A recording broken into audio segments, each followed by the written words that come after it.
Adventure Warriors episode 423. Woo! As always, I'm your host, Justin Baker, and as always, I'm joined by resident viable human. I almost said the old one. Chris Saturn. It's fine. The old one's correct, too. It's fine. The Discord cut out your woo, and I was discombobulated by not hearing it.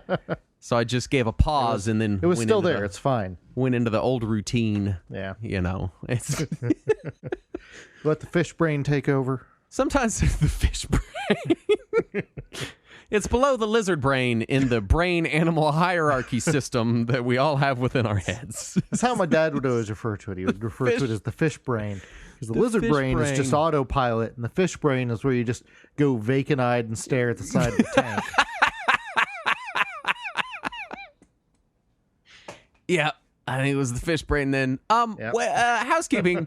Yeah. Guy's going to be on this episode because he wants to talk about Baldur's Gate 3, and so we're going to have him on for a bonus after-party segment. So please to enjoy that, and stay tuned. After But I don't want to enjoy it. Well, then just put up with it, I guess. Please put up with our programming. That's the bumper WB had to air after like 2005 was please put up with our programming. I think that was the UPN slogan. Platypus man, please put up with our programming. God, this is the first show of the night. I don't know what the second show is going to be like. It's going to be weird. Off the rails. Totally weird. My week. I put a new fan in my deck. There are, for people that don't know, Steam Deck. My Steam Deck, not like you built a deck on your patio and then you put a fan in it. No, my Steam Deck got a new fan. For people that don't know, the Steam Deck originally shipped with one of two fans, and one of them was, they call it the Delta fan. And I think that's the name of the company. On the fan is a little tiny Delta symbol. Right. And the Delta fan released a high-pitched squeal. Delta makes fans for a lot of things. You'll see them inside of laptops all the time. Yeah, well, then it's Delta. And the other one, I can't pronounce the name, and I don't have it in front of me. It's like Huaying or something like that. Was the better fan. Now, they're both high RPM fans, and the deck gets hot, and they spin up pretty fast. They put out a lot of air, and you'll hear them. But the Delta fan also has this, like, kind of sine wave that accompanies it. That was just the right frequency that Discord cut it out for me, and I appreciate that. Discord was like, no one wants to hear this noise. So we're just going to... There's no way a human wants to hear this. And I'll tell you, no, I don't. I don't want to hear it. And I'd been putting off putting a new fan on my deck just because, I don't know. Honestly, the deck is sort of what you make of it. Like, if you're playing heavy-hitting games, your fan's going to ramp up real hot, and your battery's going to last an hour. Yeah. So I usually just kind of pick my battles and pick games that are appropriate to play on my Steam Deck.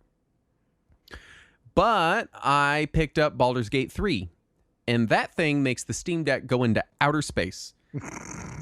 You can put everything on low, drop it down to the lowest resolution, and it is still like the GPU is pegged all the way at the top, just all of the time. Nice. And it runs so bad on the deck and looks so bad with the default settings that I'm pretty frustrated that it's listed as deck verified. I don't know what the verification process is, but it was always my understanding that having that little green check on the Steam store meant that not only does the game run, but it runs well. It is a good experience on the deck. That was always my understanding of the verified status. That was my understanding as well. I would not classify Baldur's Gate 3 on deck as a good experience. It is an experience I've put a lot of work into to make it tolerable. And used a lot of community configs. Everybody's tweaking and trying to make it work. But all this to say, I was like, my fan was 100% for days while I'm playing it on my deck, and the sine wave got to me, and I feel like I had tinnitus. So I swapped my fan out, and I feel stupid for not doing it sooner because it was such an easy repair. Nice. It's 9 screws. 8 of them are just holding in the back plate. Just Phillips screws. You pop them out. You unscrew it. You wiggle the fan out. You stick the new one in. Pop it on. You're done. That's the whole thing. Nice. Fantastically easy repair. Anyone out there with a deck, if you're not comfortable doing small electronics repair, this is kind of one of those ones where, like, if you're comfortable like replacing a watch battery, then you'll be fine doing this. Right. And it's so much quieter. It's immediately I thought it was broken. I turned my deck on and I was like, oh my God, I don't hear the fan at all. It must be broken. No, it's just not super loud. Right. And even when Baldur's Gate 3 is running, if I turn the volume up to like middle of the road, I kind of almost can't hear the fan. Nice. And so, yeah, all that to say that I've been playing Baldur's Gate 3. Yeah. I was not really planning on picking it up, but everyone kept talking about it and it seemed fun. And then our weekly D&D group decided to take a break from tabletop RPGs and play Baldur's Gate 3 together. So I was like, all right, well, that's an excuse enough to pick it up. And it's... because if you'll remember, I loved Divinity Original Sin 2, which is Larian's previous game. Loved that game. Didn't finish it. It was just more game than I had the mind share for, but I really enjoyed my time with it. I put in like 35 or 40 hours. I liked it a lot. Yeah. Baldur's Gate 3 has a bad start. Oh, no. It's very cinematic. It's very cool, but it's also not very good about I'll put it this way. I was playing on the easiest difficulty, and after about 10 game overs, I was like, what am I doing wrong? Am I like doing something wrong? Like I'm in the starting area. I'm going to the only places I have available to me. I don't know what I'm supposed to do, and that's kind of the nature of CRPGs. A lot of the times they just drop you in a place with a vague idea and you kind of got to find it, right? Yeah, I hate that. And I feel like Divinity Original Sin 2 had a much better, much cleaner start. But after I got past those, it was about 4 hours. Oof. Because I remember after I was feeling like, man, maybe I just want to return this. And I looked at my playtime and I was like, shit, it's at 4 hours. And I put it down for the night. And the next day I picked it up and kind of got my legs under me. Normally I would say maybe I just don't understand the combat, but it is D&D 5th edition, which I ran for 9 years. So I think I understand the combat. Granted, it's a tweaked version of it, but it's still very much D&D 5e. And once I got off and running with it and kind of figured out some of the earlier stuff, got a couple levels in, and started to understand the game a little bit more, it got real good. Oh. It's very fun, very enjoyable, runs like garbage on deck, to the point that I would say if you're not the kind of person that likes sitting down with a Reddit post and trying to tweak your PC game to perform better with the performance overlay on, don't buy it on deck. Play it on PC, period. Yeah. Again, I've gotten to or console when it comes out, like in a month or two. I've gotten to where it's like bearable on deck, but it's not a good experience. And my battery is like, I think it's like 45 minutes playing the game. Like it's in. Hopefully, optimization comes. Yeah. I'm a little annoyed that one, the controller interface really tedious, and two, just I don't think it should be deck verified. I think they need to knock it down to playable, which is the little yellow icon they put on some games. That means, hey, that's what I thought that was for. Yeah, it basically means, hey, the deck will play this, but there is some kind of complication. The text is too small. It doesn't have full controller support. It doesn't run awesome. It's not optimized. Whatever. I really think it needs to get knocked down to playable.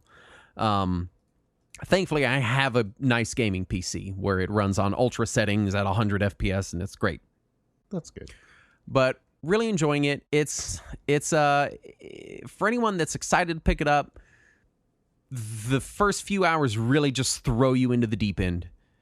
It's tough. And maybe there's an easier path. Maybe it's like, hey, I just happened to take the hardest possible path through the game. If so, someone will let you know. Right.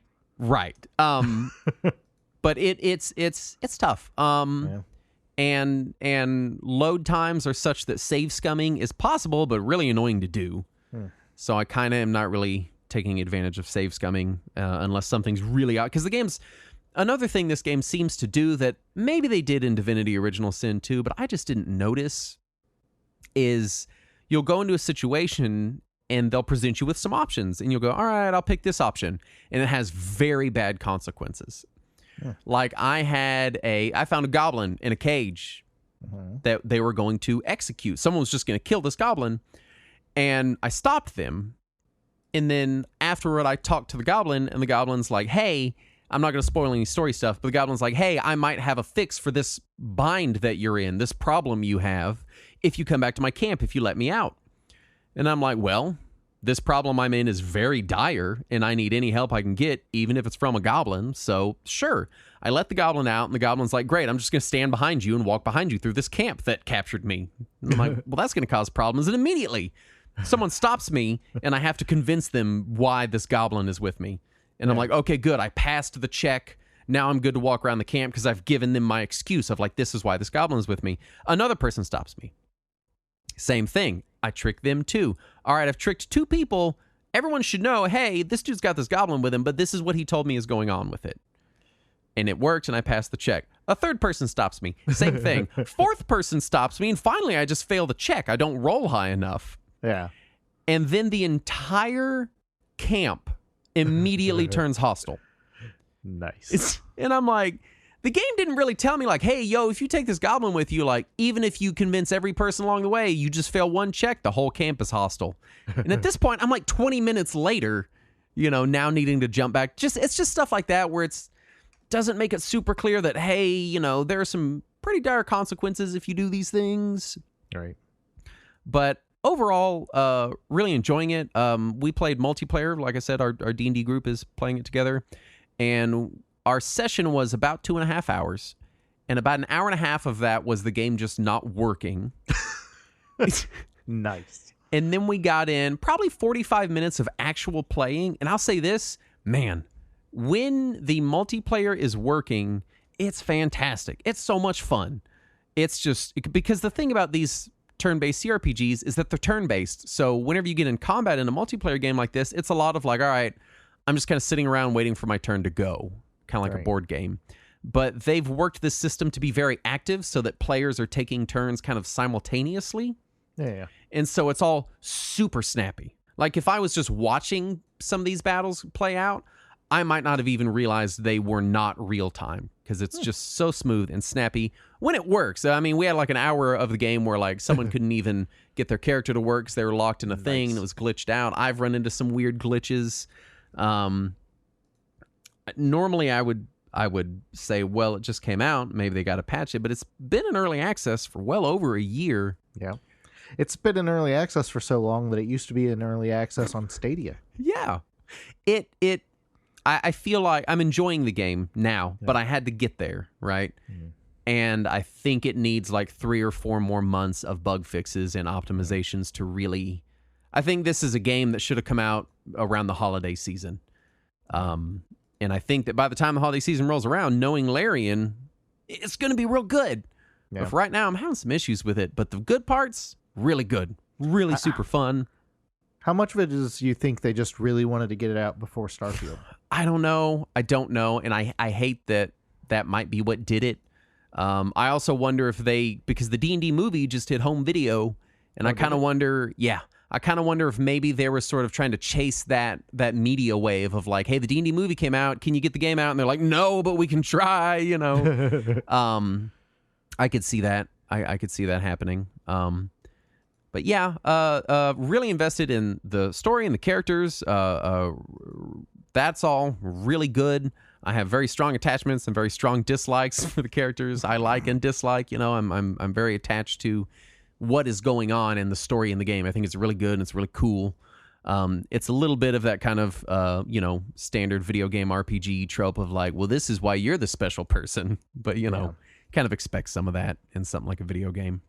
Also on my deck, I picked up Halls of Torment, which was sold to me as Vampire Survivors if it was Diablo 2. And it is a Survivors-like, which is what I'm calling them. I don't know if other people are calling it that, but that's what I'm calling it. It's a Survivors-like that is basically like the graphics of Diablo 2, really kind of Diablo 1, but then it's just a Survivors game. And it's like $2 in early access on Steam, and it's really good. It's really fun. The third person you unlock is a guy with a flamethrower, so I like that. Nice. That's fantastic. So in the realm of Survivors likes, which I've been accruing as like a personal sub collection, it's a real good one. I had a real good time with that one. And Xenotilt, the sequel to Demon's Tilt, that earlier, just hit early access today, and oh my god, it's awesome. So I liked Demon's Tilt a lot. And I played Xenotilt today, and I was like, man, this is really good, just like Demon's Tilt was. And I was like, how much did they change? I went back to Demon's Tilt, and they have improved it a lot. It is much easier, at least for me. I don't know if it's color palette changes. I don't know what it is. It's easier for me to see and track the ball on the screen, which is kind of an issue I had in Demon's Tilt. But that's also kind of an issue I have in like all pinball, because fish brain, I guess. I don't But really enjoying Xenotilt. Really cool. They had a lot of cool subsystems. It's awesome, man. It's nice. So and it's kind of out of the box. The game is pretty well complete. They're basically just like, hey, we're doing little tweaks, but the game is basically done. The content is there. So highly recommend picking that up for $13. What have you been playing, Saturday? Barely had time to play anything the last couple of weeks. So I'm still kind of just looking for things that I can play that don't require any commitment. Might I recommend Xenotilt and Halls of Torment? I'm just looking for things that I can pick up and not worry about, and so I went back to Slay the Spire some more. I've just been kind of picking away at that and getting angry at it. And so last time I talked to you, you had not unlocked any other characters except the first one, right? No, I had unlocked them. I just hadn't played any of them. Oh, okay. All right. Yeah. I had unlocked all of them. I just didn't play any of them. Now I have at least attempted run on each of the first three characters, not on the fourth one, but and they're fine. What? Fine. So you're still maining the first guy, the red guy? No, I'm just picking whichever one and going with them. Okay. I really like the guy that does the orbs, the robot man. Yeah, that's the most interesting one. Oh, man. I know I'm interrupting your own segment. No, you're fine. But what I love about the game is the play styles of each characters are so different that you can just... Because for me, it's a card game. I know that you don't do card games, and for you, it's a video game. But for me, it's a card game. And the robot guy, like, that's the kind of deck I want to play. Yeah. Like in card games. And so when I identified that in the game, I was like, oh, I love the robot man because that's how my brain works. So it's fish brain friendly. I noticed a mechanic in the game where occasionally you come across like a crack in a wall and you can put a card in and then you pull it back out later in a different playthrough. Yeah. If you put in one of the cards that requires one of the orbs and you draw it with one of the other characters, do they suddenly get orb slots to put it in? I don't know. That's never happened. Oh, okay. I've never had that particular combination come up. Yeah. I would guess so. Yeah. But I'm not sure. Yeah, I've mostly been dealing with dumb shit at work and all of that. So it's been hectic and busy, and I've had less time than I want to play anything or to do anything. So I've got nothing. I'm back picking my kid up from school every day, so I got to sit in the pickup line for an hour. So plenty of game time for me. Nice. I forgot. I picked up Jupiter Hell, which Konshu in the chat had been recommending to me for like 2 years. Forever. Yeah. Oh, it's real good. Nice. He was right. It's a really good game. I believe it's by the people that did the Doom roguelike. And it's the same kind of thing. It's basically Doom the roguelike, but not, serial numbers filed off. Right. Really fun roguelike. Having a real good time with that. It's a blast. Let's do the news. Yes, sir. First up, Hamster's Arcade Archives are releasing a port of Kadash for Switch and PS4. I played a bunch of that on TurboGrafx back in the day. The name sounds familiar, but I can't. It is a side-scrolling platform RPG that was released in arcades. Okay. Yeah, I don't know. Yeah, you pick like a warrior, a cleric, or a mage, and then I'm aware of these classes. Yes, yeah. I'm aware of these. Okay. Then you just go and hit things for about 4 minutes until you die, and then you put more quarters in it. Just Kadash to the right. Yeah. God damn it.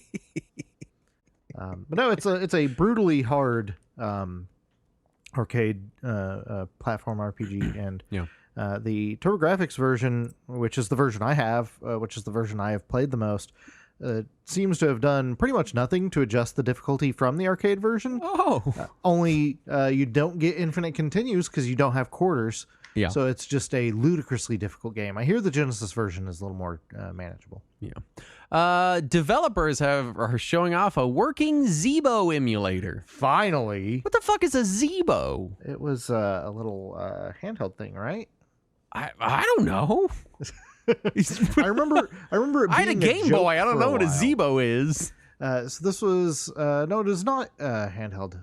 It was a 3G enabled home console.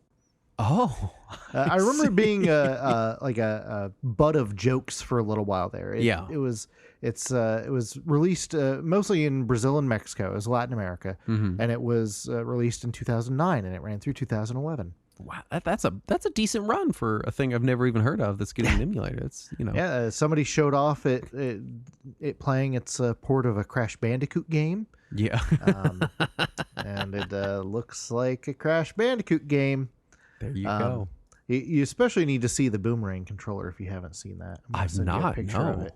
Yes. I mostly remember all the gaming news sites of this era making fun of the Zeebo, both because its name is stupid and because its accessories were stupid. Oh, that is a bad... you said Boomerang. I thought you meant like haha PS3 prototype Boomerang. No, that's like an actual functioning Boomerang shape. Yeah, it literally says Boomerang on it. Oh, it does. Wow. All right. Yeah. Okay. And it didn't come out in like Australia? No. I feel like that's kind of more of Boomerang territory, Yeah. right? Aren't Boomerangs from Australia? Isn't that a... Yeah, I believe so. Yeah, I think at least associated with it. Yeah, that's what people in Australia are probably like, what the fuck, man? But it was just a little ARM based piece of crap little console, and it connected to 3G signal so that you could download games to it. Oh, well, it looks terrible. It did look terrible. Speaking of terrible, Square Enix's operating income is down 78% year over year, and their CEO has said they will focus less on mid-sized games and more on AAA console games going forward to correct the issue. How do you come up with the opposite of the correct plan to fix this? Well, I mean, think about it. Have they released any AAA games in the last year? I don't know. They still making them Final Fantasies? I don't know. They making one of them? I can't remember. Well, I don't get it. I don't fucking get it either. And I'm trying to think of what major releases they had the prior year that would have bumped up their numbers. I don't know. And I can't think of any AAA releases they put out. No. There was that shitty Outriders game that crashed. Oh, this year was that shitty Forspoken game that crashed. So wait, you're telling me that multiple of their AAA game didn't Square Enix do the Avengers game too? They did, but they no longer own that. They sold that. Right, but my point is AAA games are what dug them this hole. And so they're just going to go get more shovels? That's their plan? Yeah, that's what they're going to do here? Yeah. Great. Fortunately, we're at least getting that one Dragon Quest Monsters first before they switch to this. They say that they are just now starting this transition and that it could be a couple of years before investors see the fruits of this new strategy. You mean a couple years before fucking Microsoft is buying them or some shit like that? Right. Because I'm imagining it'll be Sony or I imagine that too. I just wish or Electronic Arts. That's my oh no. Mm-hmm. Don't put that out there. It is the year of the Linux desktop handheld as Linux surpasses Mac in the Steam rankings. Yes. Fuck you, Apple. I can't imagine why. Linux is winning. Could it possibly be because there's a brand new, highly popular Linux Steam handheld versus Apple, which is removing x86 processors from computers? No, I think it might be the new Gen 2. Everyone's all stoked on it. It just came out. So it. it's kind of... I like to see it. I like it. I like that. I know that Linux basically runs the back end of the entire planet. We just don't notice it. Yeah. But seeing it publicized on consumer end devices, successful consumer end devices, is exciting to me as a longtime Linux enjoyer. You know, one thing I'm upset about is we have still not seen the Linux ports of all the games that were released on Stadia, because that was running on Linux. Yep. And they could just take those Linux ports and put them on Steam, for example. Yeah. But most of those games are still Windows only on Steam. Yeah. It's exciting to me. I'm excited just to see Linux getting the time of day in the consumer space. You really don't ever see it. Wii U and 3DS versions of Dragon Quest X will be discontinued alongside the release of the game's 7th expansion next year. Mm-hmm. Hot damn. They're just still trucking away with that, huh? And Final Fantasy XIV is getting its 5th expansion next year. Is Square Enix kind of low-key the most successful MMO developer right now? They might be. I know they're definitely up there because both of those games are profitable. Yeah, and 14 especially is very popular in the West where it's available. Yeah. Take-Two surprise releases Red Dead Redemption, the first game, the 360 game, on PS4 and Switch for $50. Mm-hmm. Take-Two CEO Strauss Zelnick says the price is, quote, commercially accurate. Oh, that's how good of him to check the accuracy of its. That's CEO speak. That's like the C-suite version of being technically correct. They're like, well, it's commercially accurate. What he means is you'll fucking pay it. Yeah, you're gonna fucking pay it. So why not? And from what I was reading, and I'm not a particular fan of the game, so I don't really care. I have no horse in this race. I didn't play the second one, but I played the first one. I liked it a lot. I thought it was a really good game. So what I saw is that this new version that is on Switch and PS4 is basically a straight port of the original PS3, Xbox 360 game. Okay, so it's not like it's revamped or redone or anything. No major changes. There might be some tweaks and some upscales, but otherwise nothing different. However, on Xbox, you can still buy the Xbox 360 version for $20. And Microsoft has 4K upscaled it with new textures. Yeah. So I feel like that's a better value on paper. It is. But hey, let me hit you with this. What if we didn't say anything about that and charged people $50 and they paid $50 because they didn't know? Oh, that does sound commercially accurate. Commercially accurate. Jesus Christ. He's AI generating answers to interviews now. Fuck. And finally, the author of Tetris book is suing Apple and the Tetris company over plagiarism regarding Apple TV's biopic. Biopic. Pardon me, biopic. They're biopic. The medical procedure they're having. Biopic. Yes. I don't know why I read that so weird. It happens. It's on the teleprompter. I'm going to read it. No, you read about this, right? I'd read that they copied large swaths of the book. Right. And like verbatim. At first people were like, well, yeah, but it's based on a true story. So, of course, they would end up with the same things. That's the knee-jerk reaction, yeah. But it turns out that he had included some not true information in there just to kind of color up the story in his book. And they copied that too. So not only do we get to see the Tetris company and Apple embroiled in another lawsuit, oh joy, we haven't seen enough of those. Right. But in the process, we learned that the person who is the authority on Tetris, who wrote the book on it, just lied. Yeah, he embellished. It's called lying, Saturn. Yeah, that's what it is. Now he added in this bit about a KGB agent complicating all the rights and all this bullshit. Okay, hold on. Wait. Yeah. There's a big difference between being like, oh yeah, and when he was trying to sell Tetris, he slammed his fists on the table, and including a full subplot about a KGB agent. Right. Those are worlds apart. Yeah, so that's what he did. And then they copied it for the movie. So it's a bunch of idiots all suing each other. Yes. I'm increasingly believing that you just cannot touch with Tetris without ending up in litigation. No, I think that's the rule. We might get sued for mentioning this. I'm a little concerned. Just Tetris Effect. That's the one thing that is safe so far. Yeah, for now. Right. Which brings us to our topic at hand. This week we're doing the Brawler Bootcamp. Yay. I'm sure you remember our storied history with all of our Bootcamp episodes that we've done. that we've done so many of and so frequently that I definitely remembered the format and what it was even supposed to be about and how it differentiates itself from our 101 episodes. You know, whenever we do this, whenever we reuse a format that we used in a different episode, I always go back, find the notes from our old one, and copy the formatting from it. I did too, but I was like, this isn't any different than our 101 episodes. Like, why? Nice. It's the same thing. But it's not. Those are consoles, and these are genres. It's got the alliteration, Brawler Bootcamp. Yes. It sounds good. We're rolling with it. As far as synopsis, are you tired of walking right and not punching? Because let me tell you. So in these bootcamp episodes, we basically go through a genre. We talk about kind of its early history and origins. We talk about what we expect and enjoy in the genre, and then we sort of end off with a long list of like recommendations, where the genre is now, et cetera, et cetera, et cetera. Obviously, as usual, everything we say is going to be North America specific because we currently occupy North America, the whole of it. Not just currently, we always have. Always have, yeah. Yes.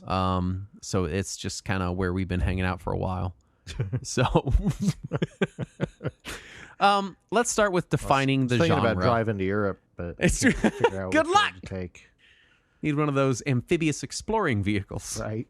I wrote out the genre, and I realized that it's a hard genre to define without defining it in context of other genres and what differentiates it from those. Right. So obviously, the brawler or belt scroller or beat 'em up genre, as you will know it probably in your specific region, we're going to stick with brawler. Are games in which you walk right and punch. That's a feature of them. They all have it. Before we started doing the show, I would always call them beat 'em ups. That was always. I did too, but beat 'em up is too long to say repeatedly on this episode. And then when I started hearing people call space shooters shmups, I was like, well, can we start calling those bum-ups? But that's also hard to say. They're games in which the main focus of the game is engaging in melee combat with large groups of enemies. That's kind of the idea. You're mostly there to punch and kick dudes, maybe hit them with a bat or a sword. Right. But that's most of what you're doing here. I do really like them when they do give me a projectile. Me too, and I'm going to talk about that in a minute. Yeah. And while not necessary, they do often feature simpler gameplay in comparison to their peer genres. So other games coming out at the same time, they're usually lower complexity. True.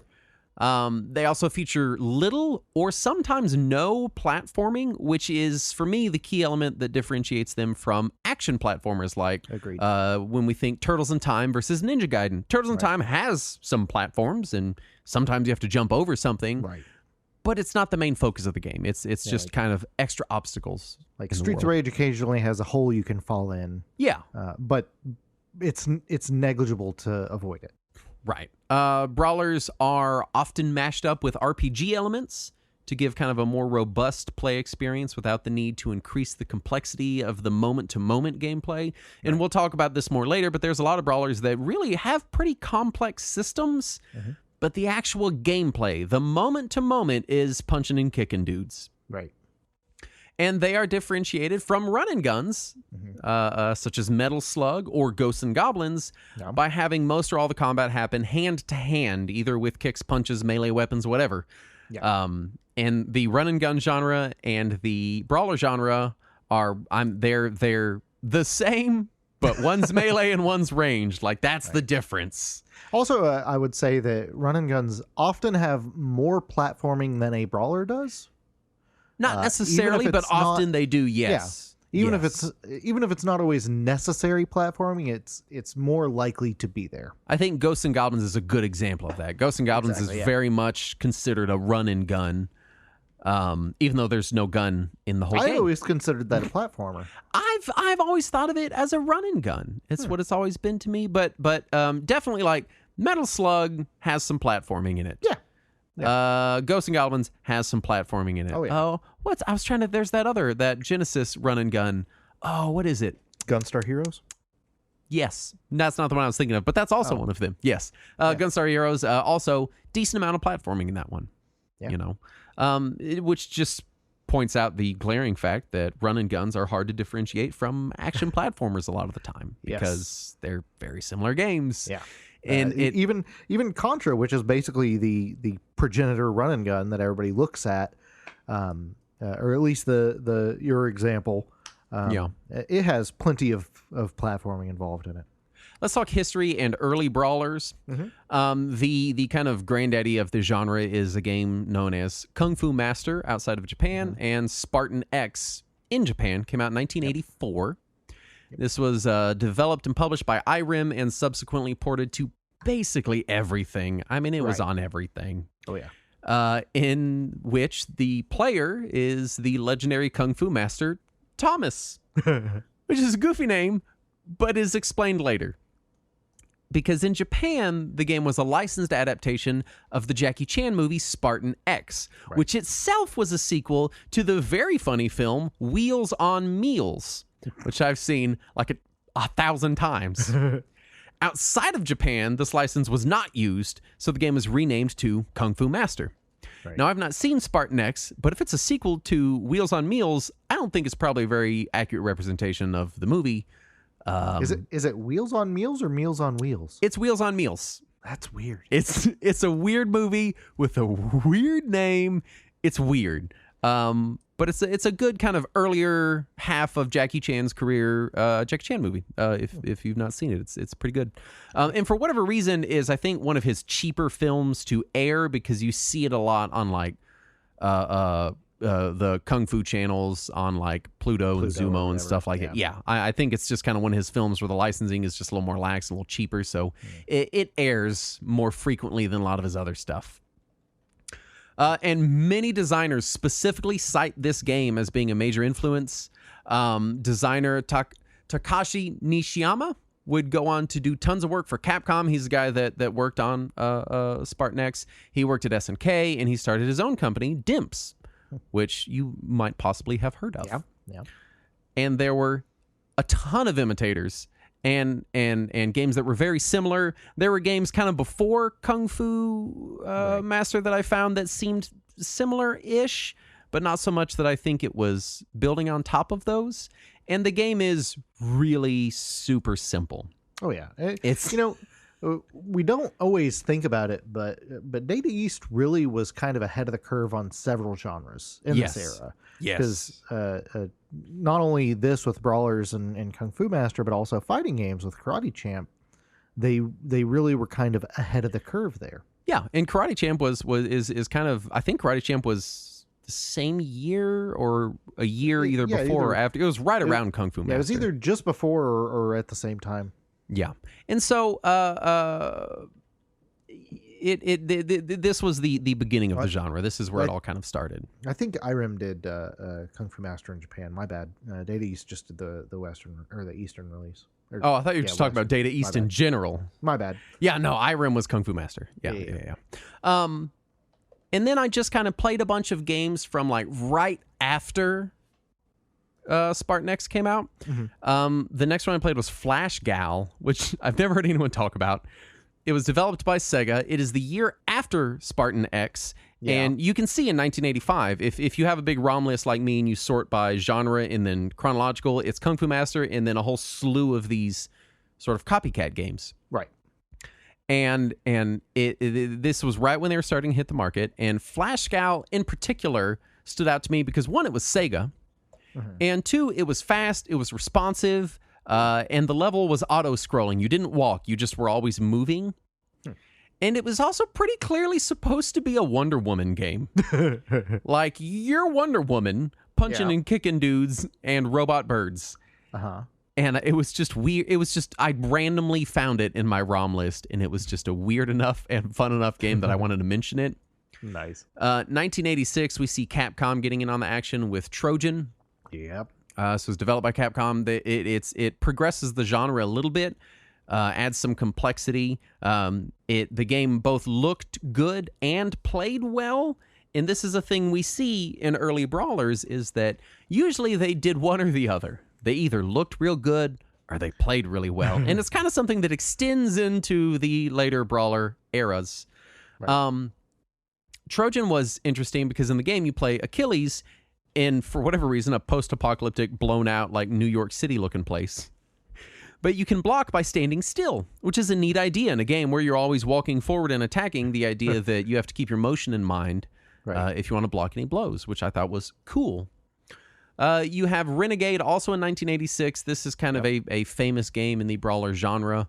This was developed by Technos. This was the first Kunio-kun game. Yep. It was interesting in that the fighting in it is kind of presented as like an isolated street fight instead of you needing to progress the stage right or left like scroll places. Mm-hmm. And it's pretty hard to play. I know we've made fun of Renegade in the past quite a bit. And part of that is just that they kept trying to re-release it on consoles way past its prime. When better games had already come out, they were still porting Renegade places. And so it always kind of felt dated, even if it wasn't particularly dated when it came out. Yeah. But by the time a lot of people got a chance to play it, it was. I had never played Renegade. I went in on the arcade version because I wanted the premier Renegade experience. Didn't you have the TurboGrafx cart of it? No, I had that one game, the Jackie Chan game. Ninja Warrior? Or not, China Warrior? Yes, that's the one I had. Oh, no. I had China Warrior. Also a bad game. But, interestingly enough, in the Brawler genre, lands on the side of looking really good. Yeah. China Warrior was a game that was sold on the fact that it looked good. Yeah. Wasn't it? Was it licensed in Japan? No, they tried to get a license and failed. Okay. Yeah. Okay. That's a great example of a game that looks good and sucks. It was sold on screenshots. Yes. Renegade is pretty hard to play. It does kind of make an effort to introduce some amount of realism with enemies surrounding you and having different buttons depending on the direction you wanted to attack, which is an idea that Technos would use in Double Dragon later on. Yep. So it has some cool ideas, but it's like for 1986, I could see someone playing this and being like, oh man, it's like being in a real street fight because you're not just speeding to the right and one-hitting guys and they explode off of the screen. Right. People are really taking some hits. It takes some real effort to make people go down. They've got weapons. They make an effort to surround your person. They do a lot compared to Brawler enemies of the same era, right? But it sucks. The game just sucks. It's one of those games that when it came out, it had some neat ideas, and it definitely introduced more realism to the genre, but it just never... it's not fun. I played Ninja Warriors for the first time. This is Taito 1987, which I only played because it just got the remake. Ninja Warriors Resurrection or whatever. Ninja Saviors, they call it now. Oh, okay. I see. Yeah. But it's the same game, right? Or it's supposedly the same lineage anyway. Same series, but they didn't want to confuse it with its sequel, American Ninja Warriors. Oh, right. So this was a very impressive looking and sounding game, and I think it used some kind of wide format monitor, I guess. It's the same kind that Taito used for Darius, where they had like three screens next to each other. Because it was like stretched way out on my screen on my Steam Deck. Yep. It's extremely simplistic, even compared to an earlier game like Trojan, but audio visually, it's a treat for 1987. Yeah. It's got voiceover. It's got like some kind of like rockin' soundtrack. It looks really good. It's not much more complicated than China Warrior, if we're being honest. Yeah. But it's giant notable. Screen. It is a giant screen. Yeah. It's a truly massive screen. Which for that screen, like even for Darius, were they multiple monitors? Yeah, it's just three monitors next to each other. Yeah. But yeah, also a good game, kind of progresses things a little bit. And then I feel like we have to talk about Altered Beast. I've heard because of that. we have talked about Altered Beast before. And I want to give the game its due, which is not much, but it is due something, right? Altered Beast came out in 1988.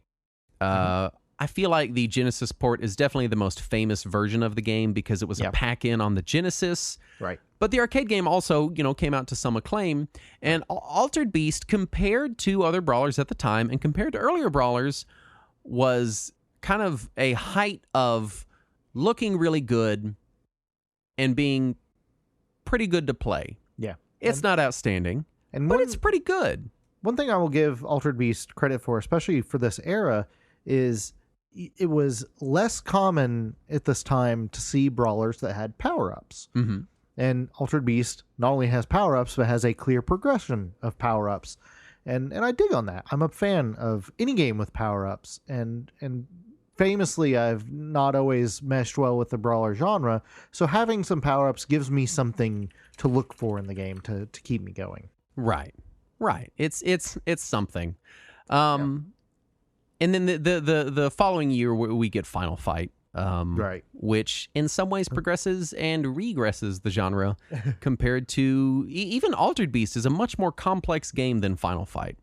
Yeah, if I'm being honest, Final Fight is pretty far down there on the complexity scale. But you fight a guy named Damned. Yeah. You do. And You're not you eat wrong. Hamburgers out of the trash. This is also true, and this is obviously why the game is so beloved. 1987 gave us the first Double Dragon. I feel like games like Double Dragon, I feel like it really got its due on console.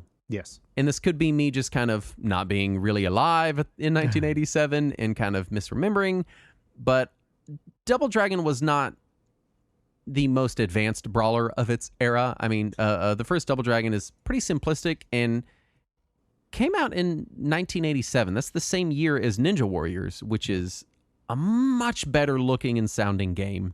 Yeah, it did. It was marketed well, I would say, and it did get its popularity after it moved to home console here in the U.S., especially the NES version. But you'll also notice on the NES game, it very clearly says based on the arcade hit. Yeah. So there was some headwind from the arcade version that helped carry it. And then we're in the late 90s now, or the late 80s, pardon me, with 1989 with Final Fight. Around the same time, one of my personal favorites, Downtown Neketsu Story, which is River City Ransom, came out on the Famicom, 1989. And I feel like kind of 88, 89 is where the genre really kind of starts to take off and really kind of become its own thing, I feel like, personally. Grow. It starts to have some diversity. It's not just different variations of looking okay and punching dudes. Yeah, unless you're Konami. Unless you're Konami. But we'll talk about Konami. Let's start with kind of our personal definitions and preferences and kind of what we look for in brawlers. Yeah. For me personally, when I look at them, I'm looking for a kind of medium level of complexity, which is to say, like Final Fight, Simpsons Arcade, they're a little too simplistic for me. I'll play them if I got friends over and we're hanging out and they're like, hey, we really want to play some X-Men Arcade. Sure. Yeah, we can do that. But I don't know. I wouldn't sit down and play it on my own. I want something more than just kind of holding right and pressing punch because it gets really boring really, really fast. On the same note, I don't really want things that are too complex. I specifically come to this genre for kind of a cathartic, I just want to hit some dudes and feel cool kind of experience, So I'm always looking for that game that's that good mixture of like just enough to grab onto that it's a game and it's enjoyable, but not so much that I'm having to like Google like builds or stat point allocation or any of that stuff that I'm trying to escape from when I'm playing brawlers. That's fair. What about you, Saturn? Is it walking right and punching? Mostly walking right and punching. I've always struggled with brawlers as a genre just because the entire genre is pretty much the antithesis of what I go to games for. Right. Because I go to games for the puzzle solving and the route optimization and things like that, and none of that's there. Mm-hmm. So for me, I'm hard pressed to say that there's any that I would play when I'm alone. Yeah, just that I would pick up and play. However, when I am with friends, the ones that I'm going to enjoy the most are going to be the ones that have interesting power-ups that don't require a massive time investment. Yeah. And especially ones that let me be a dude with a projectile while everybody else is punching shit. Give me a gun or a bow and arrow or some weird thing. Just let me be the guy in the back who inevitably gets the shit kicked out of him when people start coming from the wrong direction. Yeah. I didn't know they were supposed to come from that way. Right. That's cheating. And, yeah, that's not fair. But no, I appreciate when the genre is, when somebody, tilts it on its head and does something a little different with it. But I'm still probably not going to sit down with them when I've got other things to play. Yeah. So let's talk types before we get into recommendations and stuff like that. And I broke this down into 4 categories, and 2 of them are kind of the same thing, but I want to differentiate them because one of them is not good and the other one is. Yeah. But first I want to talk about RPG elements. Brawlers that are RPG elements, River City Ransom, and many of the Kunio-kun games, outside of like Renegade and Dodgeball, are brawlers with RPG elements. Even that River City Ransom on NES way back when had RPG elements. You were getting more powerful. You were learning new abilities, and I think people said barf. The people did say barf when you punched them. You don't get text in games that don't have RPG elements. That's just the rules. Yeah, those are the characters, and those are their dialogue trees. Is barf. And River City Ransom, in addition to getting remakes, is really good. D&D, Tower of Doom, and Shadow over Mystara are also in this kind of RPG elements era. They were released as a combo meal in Chronicles of Mystara not too long ago. Yeah. So general RPG elements. They were probably 5 years after River City, I want to say. They were 90. I want to say they were 96 in my head. Oh, okay. So more I feel than 5 like, years. But I didn't write it down, and I'm not sure. Yeah. There are mid-90s either way. Yeah, there are brawlers that I put in the complex combat category. These are games that it still has that brawler meat and potatoes, but they add some complexity to the combat to make it enjoyable rather than making it enjoyable by adding RPG elements. Things like Streets of Rage 4, really all of the Streets of Rage games have some amount of control complexity with different types of grabs and jump attacks and things like this that just shake it up enough that you're not just holding a direction, pressing a button, and when something bad happens, using your desperation attack to take off a chunk of your health, period. That's it. That's the whole game. Yeah. Even as early as really Streets of Rage 2, I think, is when the complexity really kind of got good, right? Like, I like Streets of Rage 1, but 2 is really chef kiss level of complexity for me. Yeah. In these last 2 categories, I struggled with. Because I have what I called spectacle/licensed brawlers. So like the Konami Brawler trilogy, which is Simpsons, X-Men, TMNT. The tons and tons and tons of low-quality licensed brawler junk that is better left unmentioned. You know, we would also put China Warrior in here, right? That's the spectacle. Yeah, kind. The spectacle brawler. Yeah. And then I put in heavily thematic brawlers, and they just happen to both also be licensed. And these are games that are different enough to their specific genre that they do feel markedly different than something like Final Fight. Because as much as I don't love Final Fight, it's kind of like in my head the like platonic ideal of a brawler of you walk right, you punch, sometimes pick up thing, like that's it. Right. It's the vanilla ice cream of brawlers. Yes. The Punisher arcade game, which is really solid, fun brawler with a bunch of Punisher elements. It has shooting segments, but instead of turning it into a run and gun, the Punisher stands still and just kind of shoots guys by moving a crosshair around on the screen. Yeah. Alien vs. Predator is another one. There's one that I mentioned later. It was a Capcom game that I'm about to talk about in my recommendations, I think. But you played like big mech robots and you changed out weapons and stuff. You know, they're brawlers, but they have these thematic elements that make you feel like the Punisher or feel like the Predator or feel like a big giant robot man changing out arms. And I don't... Do you think Captain Commando would fit in there? Captain Commando is pretty simplistic of a brawler. I enjoy it, but it's a little simple. But there's a baby in a mech suit. Oh, I've got the baby in the mech suit in my notes. All right, good. Don't get me wrong. So let's get to recommendations. We've kind of given the foundation of the genre, the sort of different categories you're going to fall into, and where it came from. So what do we personally recommend? Okay. For me, and I was just talking about it, but for like a really pure but satisfying brawler experience, Streets of Rage is fantastic. Really, any of them. They have amazing Especially music. co-op. Oh, yeah. Absolutely co-op. They have great music. They're widely available. Even the original cartridges are pretty affordable. Audio visually, they're very impressive games. They're very fun to play games. Streets of Rage 4 is outstanding. I was really kind of worried they were going to add a whole bunch of, like RPG elements and stuff. Right. Because we're in the 2020s now, and that's just what you do. And they didn't. It's still just a straight brawler, and it's really good. All of them are really good, but 4 is absolutely stellar. River City Ransom has been my go-to recommendation for many years for people that like, hey, I want a little bit of RPG in my brawler, but not so much that I think, why don't I just go play a regular RPG? It got a very good 3DS remake with River City Tokyo Rumble. There was also the GBA remake of it. There's a TurboGrafx 16 version that's pretty fun. Well, I guess it was PC Engine. I don't believe the Turbo version came out. Did it? No.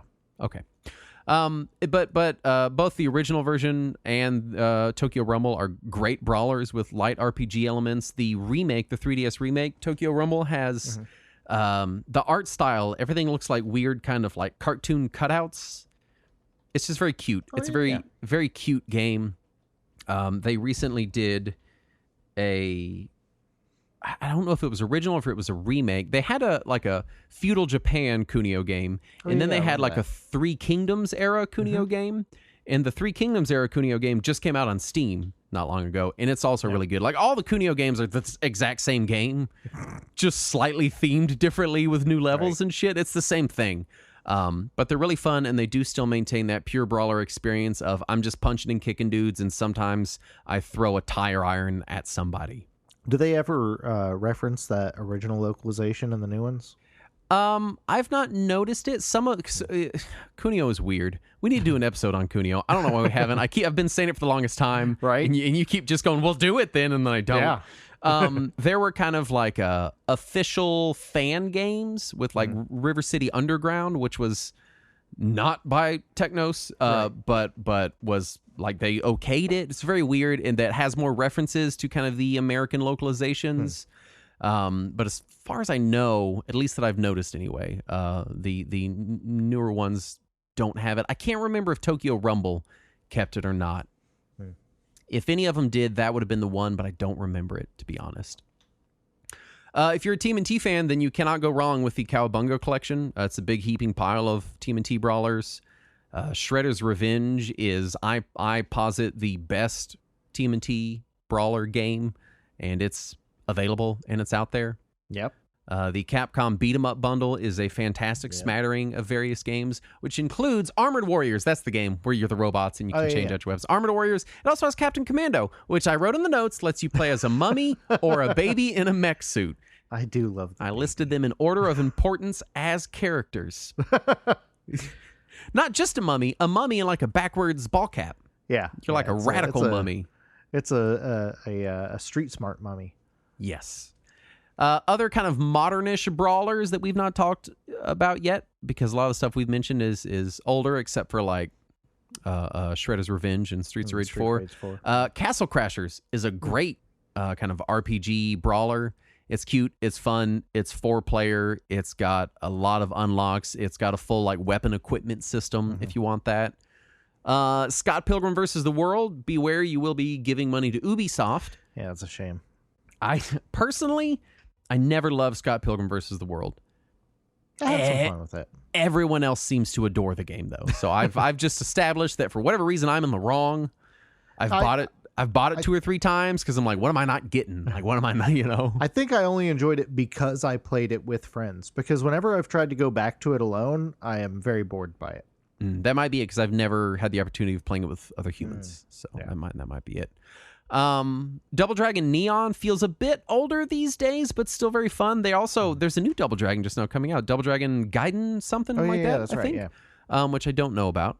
I'm nervous because Double Dragon 4 was kind of a shitty cash grab, but I guess not any more of a shitty cash grab than the travesty that was Double Dragon 3. Yeah, which was one of the earlier instances of microtransactions in video games. There's Vanillaware's Dragon's Crown, which is really gorgeous, fun game. It came out on... I played it on Vita. I don't remember what else it was on, but obviously you can't really get it on Vita anymore. You could, maybe. Maybe, but it was on a bunch of stuff, and it was really fun. In kind of a logical modern extension of the Brawler format, and this kind of brings up the question that I will directly ask you, Saturn, is... Are Musu, which is Dynasty Warriors and Samurai Warriors, and Yakuza games brawlers? And if not, why not? I feel like Muso games are definitely built on brawlers. Like that is absolutely, yeah. That is, if it's not a brawler, it is evolved directly from brawlers. Right. Like it is grown right out of that field. Yakuza feels more like when I went into Yakuza, I assumed it was a brawler. Yes, but me too. Having played it, I would say it plays more like a JRPG with a brawler-based combat system. Oh, man, I don't know that I can get on board with that. Like, for me, it is a brawler just with an extremely in-depth story and RPG elements. For Kiwami 2 and 6, I can agree with that because you do just roam around and beat the shit out of people. But in the older ones, especially like even as far as 0 and Kiwami 1, and especially the ones before that, like 3, 4, and 5 and the PS2 versions, you're just roaming the city, and whenever a dude shows up, like they stop, they talk at you, the screen fades out, it fades back into brawler mode, and you play a quick brawler thing. And then you finish it, the screen stops, fades out, fades back into overworld. That feels very JRPG to me. Right, but there's no JRPG in it. Yeah, it's Japanese. I mean, yeah. It's JRPG in that it is an RPG made in Japan. Yeah, and it plays just like...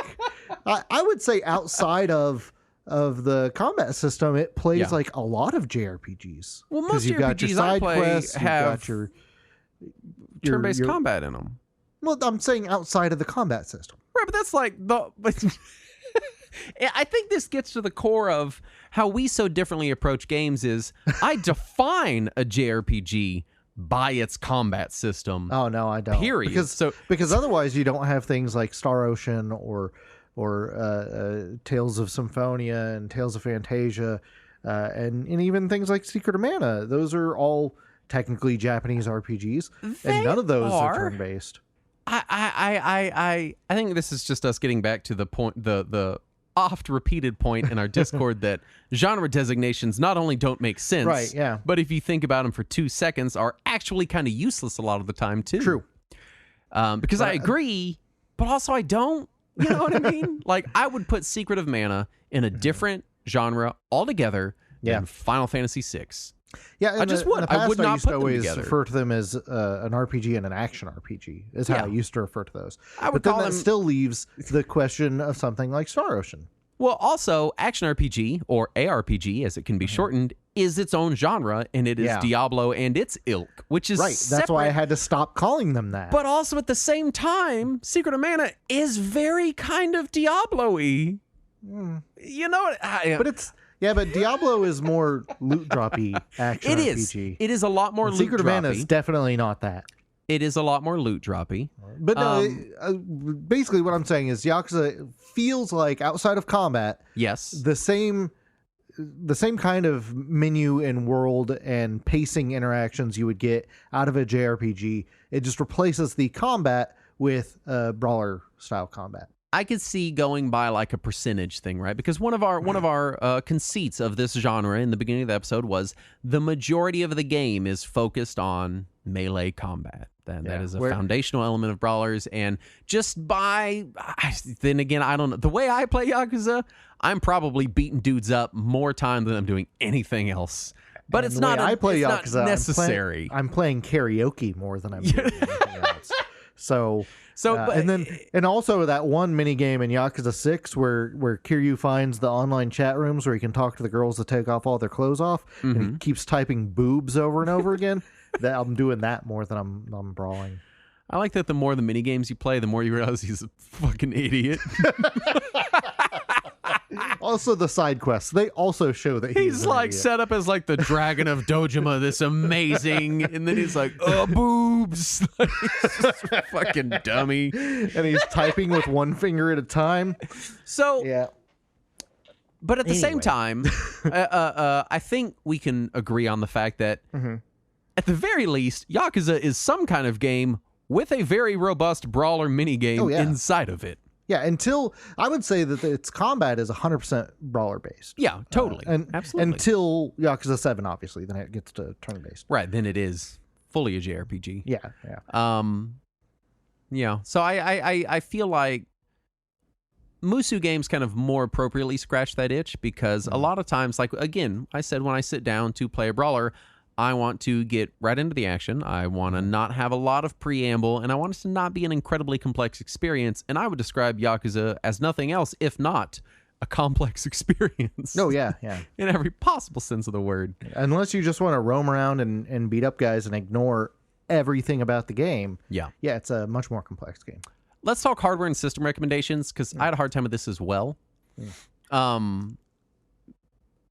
Because the first system I wanted to write down was Sega Saturn. Yeah. Because in my head, I'm like, Sega Saturn's a great choice, but it's got like 8 brawlers on it. That's it. Well, that's not counting all of the older ones that were in collections. This is true. But the ones it has are unique to pretty much every other platform until recently for one of them anyway.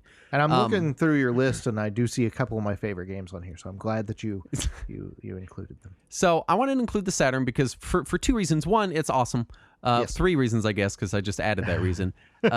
2, it's also a really good and one of our more recommended systems for shmups. Yes. And I feel like brawlers and shmups kind of occupy a lot of the same mind space where you're like, yeah, they occupy it. Where you're just like, I just want to play something for like half an hour. Right, exactly. Brawlers and shmups are great genres for that, and the Sega Saturn is a great shmup system. Yep. As far as brawlers, you've got Guardian Heroes, which is also available on Xbox via arcade for now. Yes. You have the D&D games, which are an import game and are collected in the Chronicles of Mystara, but they also exist here. Keep in mind, there are some parts where you're going to want to read what's happening because you have to choose some dialogue trees, but they're here. Right. Die Hard Arcade is very beloved.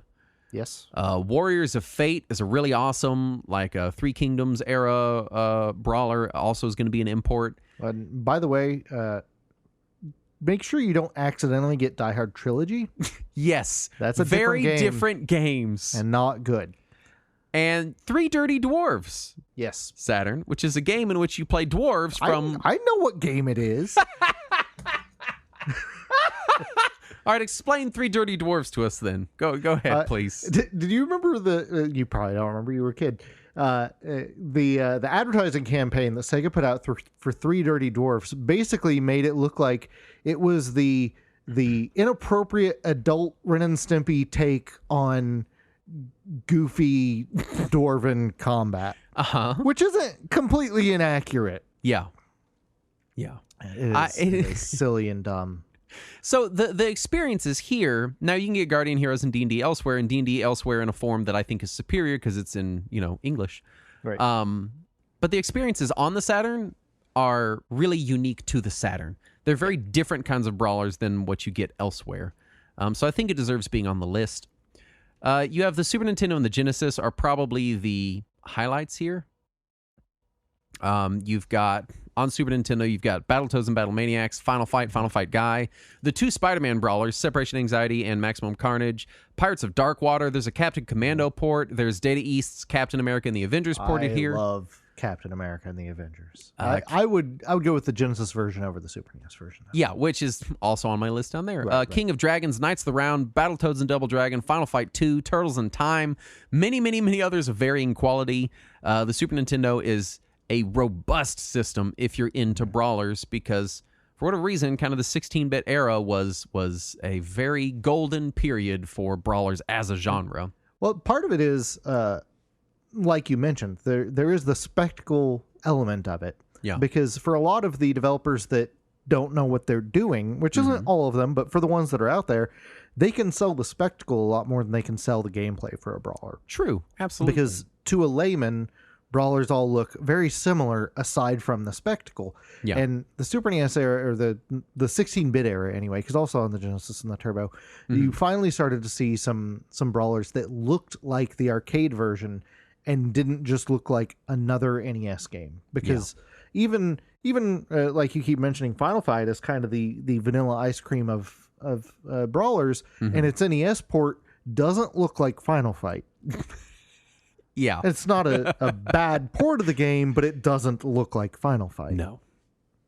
The Genesis list is a little shorter, but there are some really heavy hitters here.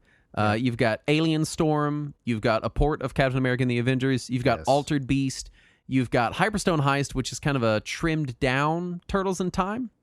You have Comics Zone, and then you have 3 Streets of Rage games and 3 Golden Axe games. Yep. That's 6 awesome brawlers.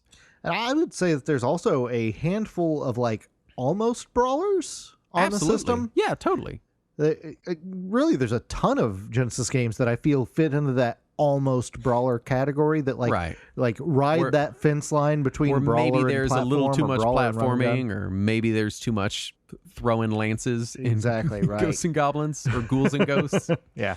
So there's a ton of it on that platform anyway. Absolutely. And I think just Golden Axe 1 and Streets of Rage 2 alone are such a high bar that it's hard to pit the Genesis against the Super Nintendo in this category and not want to give it to the Genesis just because they're so good. Have you ever played the Sega CD version of Golden Axe 1? No, I've not. Because there's a collection that they released on the Sega CD of just a handful of Genesis games. And they're just the Genesis games, but they changed some of the sound effects and music a little bit. And I could be misremembering this, but if I remember correctly, the Sega CD version of Golden Axe 1, you remember the little mini game where you beat the shit out of those little leprechauns? And you're at your campsite, and they're those little chipmunk guys, and they run up, and you just kind of wail on them. Yeah. The sound effect they make is way dumber and funnier on the Sega CD, if I recall. When you hit them, it's like a and it's great. It's so rewarding. And then we have the NES. And I wanted to put the NES in here because I love the NES. Yeah. And it has River City Ransom, which is stellar. Stellar game. It has Double Dragon 1 and 2. I'm not a big Double Dragon fan. I never have been. Double Dragon 1 is pretty rough. Isn't the NES port of Double Dragon 1 single player only too? Yes, that is correct. Double Dragon 2 is okay. You have Mighty Final Fight, which I feel like people forget about, and it's really fun. Yeah. It's just a good port of the game. Just a chibi version of Final Fight, and it's cute and it's fun. It's adorable. You have Teenage Mutant Ninja Turtles Arcade, which is the TMNT 2 on NES, because TMNT 1 was the other Konami game, the weird one. You have Manhattan Project, and then you have Renegade, but don't play Renegade. You also have one of my favorites. I talked about it recently on our Hidden Turds episode, which is Kung Fu Heroes. Yes, is basically a brawler. You also have Kung Fu Master on NES. Yeah, Kung Fu Master was ported to NES. I again, like I said in the beginning of the episode, Kung Fu Master is pretty minimal. It's kind of too simplistic to be very fun, but if you got it for $1, why? You know what I mean? Like, don't go track down a graded copy or anything. So many people who continued to play Kung Fu on NES even after the N64 came out. Like that was one of their high score games. Like they would always go back to it and compete with one another on it. Yeah. Also, Bad Dudes is ported to the NES. Technically, yes. And I feel like I would be remiss, and the Discord would yell at me if I did not mention Bad Dudes. Memes aside, it's a C tier brawler. It's not awesome. I would put it above something like, people are gonna hate. So here's why I defend Bad Dudes. Before we get into final thoughts, before we get out of here, or really get to after party with Guy. Yeah. The reason I defend it is because I feel like Bad Dudes is a better, no, not better. It is a more interesting experience than like X-Men Arcade. Strong disagree. You can pick up nunchucks, so there's pickups in the game. X-Men, there's no fucking pickups. I don't care. There's no weapons to pick up. I get to pick up weapons. But I have special powers in X-Men. Yeah, but that's dumb. Listen, you can do the little helicopter kick in Bad Dudes. That's kind of a desperation move, you know? God, the Bad Dudes is so bad. And I know, it's in the name. They're so not slow kidding. And boring. I have a weird kind of love for it. I'll say this. I find Bad Dudes to be more interesting than a lot of the like lower tier, like I'll play Bad Dudes over China Warrior. Yeah, well, yeah. I'd probably play Bad Dudes over Kung Fu Master. It's just there's more going on. It's got multiple levels you can jump on. You got nunchucks you can pick up. You're drinking sodas. You're eating cheeseburgers with the president. It's dumb. It's fun. It's campy. Like I'm not going to say it's an amazing game. We all know it's not. But in the brawler category, I can think of games that I would rather play Bad Dudes than those games all day long. So question for you as we go into final thoughts. If you had to pick 3 brawlers, not like to have for the rest of the time or whatever, just to introduce somebody, if you just wanted to sit down, have some fun, and be like, oh, you know video games, but you want to know brawlers, these are the 3 you play.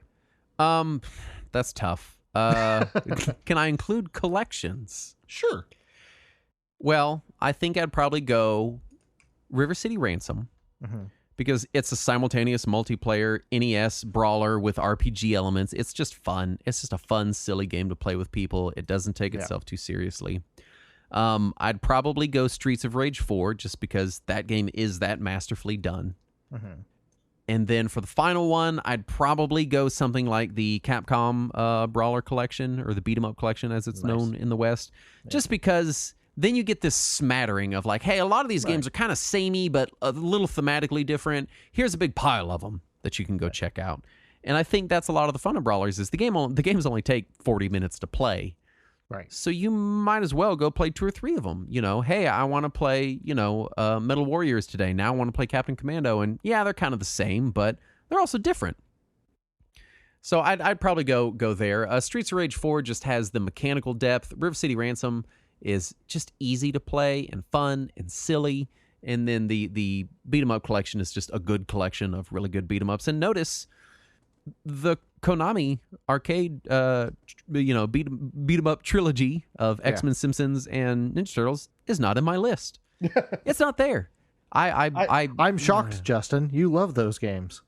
And I know that it's like the most stereotypical thing to be like, actually, they're not very good when they're some of the most beloved brawlers ever made. Right. But they're just so simplistic. And I feel like a lot of people, when they get into the genre, they that's what they play. You know, that's what they want to check out. And even stuff like Turtles in Time is a really great game. Yeah. Maybe twice. It's an awesome game, but I'm not going to spend a day playing it. I'll play through it and go, yeah, that was Turtles in Time. Cool. See you in a few months when I feel like doing the game again. But Streets of Rage 4, I'll waste a whole day playing that. It's just an awesome game, I can't think of a single brawler that I would spend a whole day playing. I have River City Ransom. I'd play that all day long. Flipping through the Capcom Beat 'em Up collection, I'd play that all day long. So that's just kind of where I land on it is I understand a lot of people come here for, I want Kung Fu Master level complexity and nothing more. And that's valid, but that's just not what I'm here for. So yeah, those would be my picks. Do you want to have picks? I don't in this. Okay. I struggle to see the complexity just because I'm so bad at game and, I inevitably just end up spamming the same attack over and over again because once I learn the one good attack that I am good at, I just do that over and over again, and then I get bored really quickly because I'm just doing that one attack over and over again. When I say complexity, I mean like Streets of Rage 4, you can pick up a weapon, you can attack with a weapon, you can throw the weapon, you can catch that weapon after you throw it while it's in the air bouncing back to you. You can do front and back attacks. You've got a desperation move. You've got your star attacks you can pick up, and you have 2 or 3 different kinds of throws that you can lock into, and you can flip between position for those throws whenever you're locked into a throw position with an enemy. None of these are things that something like X-Men Arcade has. Right. They don't have that. It's, Yeah, I remember I sat through the tutorial of Streets of Rage 4 and was like, this is really complicated, and I'm not going to remember any of this. So I'm going to find one button, I'm going to hit it a lot. Well, I think maybe your dissatisfaction with it points to kind of what I love about the genre so much is that you can just show up and hit a button a lot, and you'll do okay. That's how I got through all of Yakuza. And so I think that's why I like it. It's this accessibility, and I guess this is transitioning into final thoughts, but it's the accessibility of like, hey, there are not a lot of games that you can show up knowing nothing about gaming. I've watched my daughter when she was younger than she is now know nothing about gaming. She cannot beat 1-1 Super Mario Brothers. She can't get past the first Goomba. She cannot do it, and she'll sit down and play through a level of Shredder's Revenge. There's the and the complexity is there, but the simplicity, the simple side of it, the immediate access, it's so accessible. Yeah. That all you need to know is I move and I hit, and that's it. You don't need to worry about like how high am I jumping? I need to think about Mario's momentum. There's none of this. It's just literally you move and you punch. Anyone can understand that. And you can get right in the door, and then you can keep playing, and you can learn that complexity, and you can learn these complex maneuvers and get better at the game. But getting in the door is crazy easy, super easy. And I think that's what makes them so great is that, I mean, I would take anyone's grandma and sit them down in front of like, I would sit my grandma down in front of Streets of Rage 4. She wouldn't want to play it, but she'd pick it up in a minute. I'm like, all right, this is how you move and this is how you punch. Oh, there's a thing on the ground. This is how you pick it up. Like, that's all you need to know. And I think that's why it's such a great genre and such a great genre that's used so much as a party activity, a multiplayer activity. I think that's why it lends itself so well to it. That's really all of my best memories of Brawlers is the multiplayer. Like when I was younger and they were still regularly in arcades, I would usually walk past them and go to something that had a little more complexity. But if I was with friends and they were like, hey, let's go play X-Men, there's 4 people open on it, or let's go play Simpsons, or let's go play whatever, it didn't require me to have learned the game first. I could just go over there and join them and play for a quarter or two. And that's part of the reason why I always enjoyed the Captain America game, is because they could play as Cap or as Iron Man and get down and just be brawling, and then I would join in as Hawkeye or Vision and just sit in the back and shoot people. Yeah, and it catered to that. It catered to my not wanting to learn how the game worked, but still being able to participate. And that's always kind of what it's felt like to me, is it's a genre that allows people to participate. And I think that's why I never really got into any of the single player ones outside of maybe Guardian Heroes. Yeah. I think it's also that co-op element is what differentiates it from kind of what I consider its sister genre, which is one-on-one fighting games. Right, yeah. Because one-on-one fighting games are even more accessible than a brawler, except for the fact that there's often another person on the other side of the screen, or just a computer that's better at the game than you. So yeah, I can show you how to move left and right and jump and punch real quick, but there's a skill issue, right? Yeah. And with brawlers, the skill ceiling is so much lower, right? That it's you can see it, right? Yeah. Fighting games, it's like you show someone how to stand there and punch, and the ceiling is like so high. It's like this is infinite. And also the one-on-one fighter feels more competitive, obviously. Yeah. Whereas brawlers, when they are multiplayer, are usually cooperative. Mm-hmm. And that's nice. We don't have that many cooperative games anymore. Yeah. So I'll take it where I can get it. You know what else is nice, Saturn? No, Justin, please tell me. We have a Patreon. Oh my God, we have a Patreon. It's at patreon.com/Retro Warriors. You can get the uncut version of this show, which is going to be over 2 hours long in total.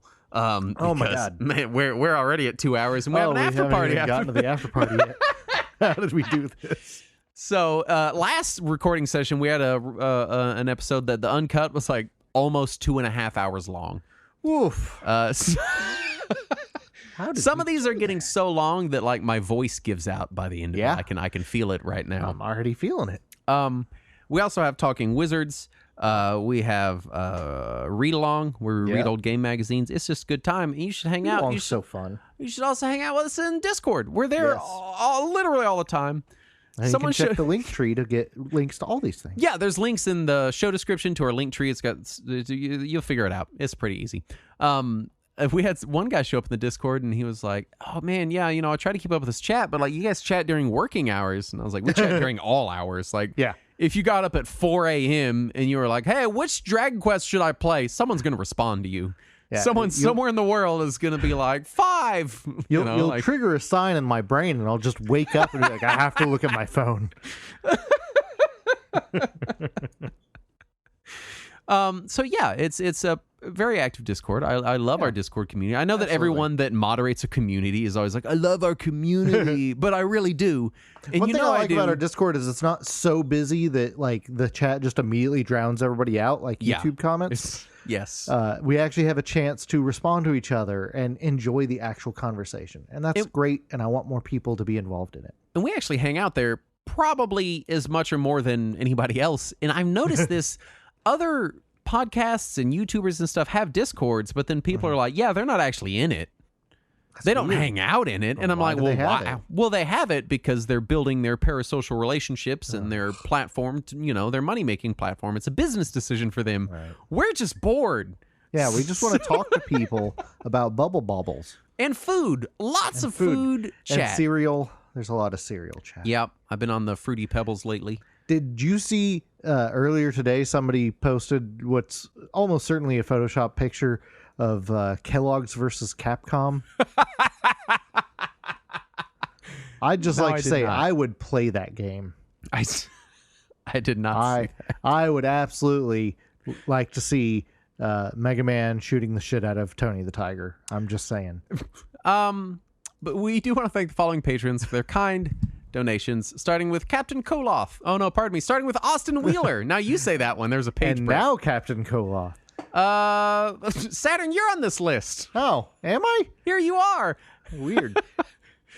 And I'll keep going. And Dan, the longtime listener, longer time cheapskate. Dean Schmidt. Elson Raves. Fimbule. Hamha. It is I, Napiki the hamster. Ludwig Signal. And Matthew Webb.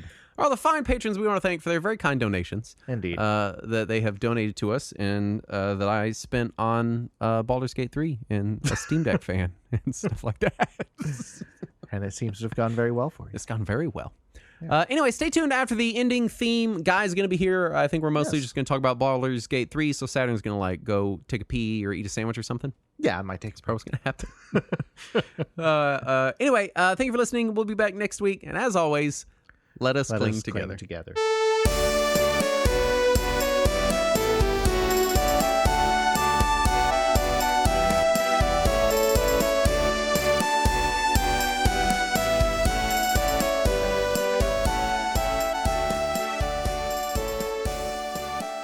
Hi, welcome to the after party with our producer, Guy. You still didn't confirm whether or not I'm here. No, but I know you're here. You're always here. Yeah, we trust you. You're omnipresent. I turned off Diablo 3 for this. I like that you said that like it was a challenge. Like, I turned off Diablo 3 for this. You better make it worth my fucking while. That's right. You requested this segment. You're the one. Well, yeah. I told you we were talking Baldur's Gate. I was going to mention Baldur's Gate 3, and you're like, well, I want to be on. I got to be on for it. Right. I do. It's your own fault. It's your own fault that you're here, Guy. Let's get into this one. Hold on. First, I got notes. Oh, no. I heard a page turn. How many notes do you have? What? No, I was fluffing my page. Oh, okay. You're like, I have notes, and I hear crumpling of papers. Like, the first one says, please to enjoy that. Yeah. Because you said that's a phrase. Yeah. Mm-hmm. People say that. Yeah, it's appellation. It's not the first time he something. said that. It's either. up there with do the needful, I think. The people who say do the needful say please to enjoy Yes. that. What's the other one I say? Yes. Equals pequals? Oh And the my people God, are always giving me stop. shit about equals pequals? Yeah. No one's ever heard of that except for you. Yes, they have. They It really is a haven't. phrase. It's not. I don't know what this one means at this point because that was 2 hours ago, but no, that was Jeb Bush. I have no idea what that means. I think you were talking about somebody, please play my game as a or something.